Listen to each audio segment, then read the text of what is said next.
We begin with that breaking headline today. A Michigan doctor sentenced, being called a monster. A day of reckoning for the doctor who diagnosed hundreds of patients with cancer when they did not have it. Outside the court, the tears and anger. He lied to so many patients, giving many of them extensive chemotherapy, which then made them sick. So many of those families today coming face to face with the doctor as he was sentenced to 45 years behind bars. And you're about to hear what the doctor said to those families. ABC's Ron Claiborne leads us off. Judgment Day for the doctor who caused so much pain. Victims of Dr. Farid Fatah outside the courtroom where he was sentenced, hand in hand, then defiant. 45 years for the lives that he took. It just wasn't enough.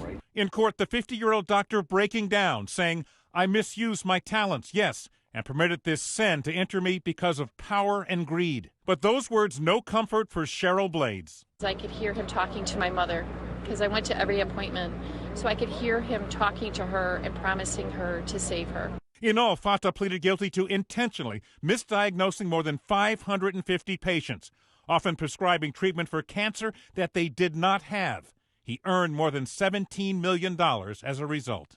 Dr. Fatah pounced on every opportunity to use a patient's body as a profit center. One of the patients, 53-year-old Monica Flagg. Stressful. It was extremely emotional. In 2013, Dr. Fatah told her she had cancer. He finally said, "It is no longer smoldering. You have full-blown cancer." She later learned from another doctor she was perfectly healthy. I did one chemo treatment. The others did so many that